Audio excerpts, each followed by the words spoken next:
So, some of the key considerations when we build omni-screen strategies is really starting with identifying the people challenge. We put a ton of rigor behind understanding people because our approach is rooted in um, the belief that people really define how and where they're consuming content and what content they want to consume it.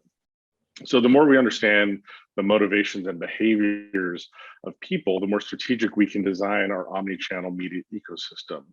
And what's interesting is with the ability and availability of data, we can prioritize actual behaviors over stated behaviors because if we've learned anything over the last 2 years, the world changes quickly. We can't rely on data latency. We have to understand real-time input.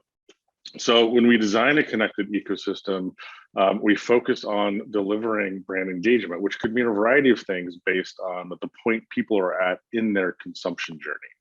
So Dave, how does data fit into that strategy? I mean, because there's so many rich data points to work with, and where it was kind of buying a demo, and how does data fit into that in general terms? Of course, data is a critical part of our holistic process, as it should be of anyone's process, from audience strategy all the way through to performance and ultimately campaign insights. But even more critical to understand what data points are the core drivers at every stage in planning and activation, because it's not one data set across the entire ecosystem. It's really a series of data points. But of course, just because you can view, leverage, and access hundreds of thousands of data points doesn't mean we should use them all. And I think oftentimes agencies and clients get data paralysis when they do have an understanding of their end goal, but they're inundated with the amount of data to leverage and really understand which points to use. So we leverage data to define representative data sets, and of course, any type of first party data that's available.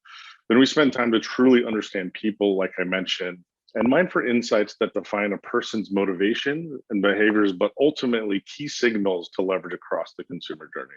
When we look at video specifically, we're able to understand how to build focused scale in streaming and connected TV landscape, certainly leveraging ACR, which a partner like Samba is really great at, really allows us to have a core opportunity to accomplish this.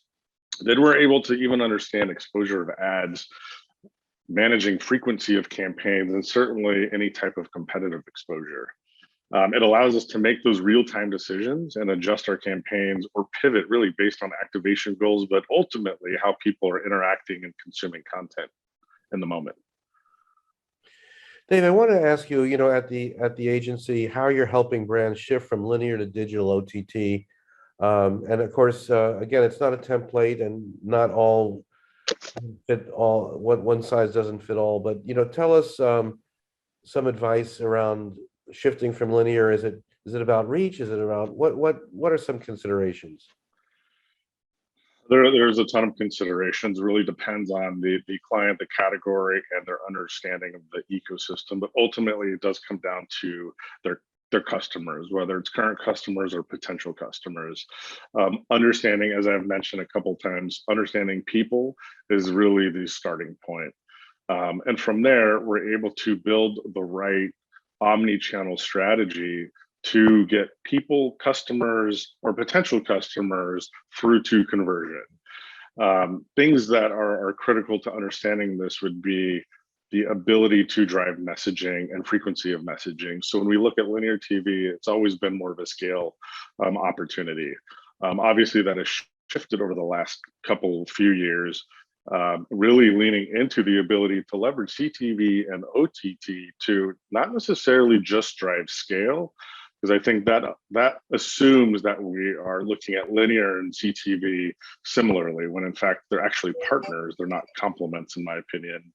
The opportunity with CTV is to get as precise as possible while building incremental scale, but doing it in a way that's really leaning into driving value for the end user or people, right? Because the more value you give people in that environment, in that video environment, the more likely you're going to earn their attention. And if without attention, you're not going to be able to get them into that conversion phase.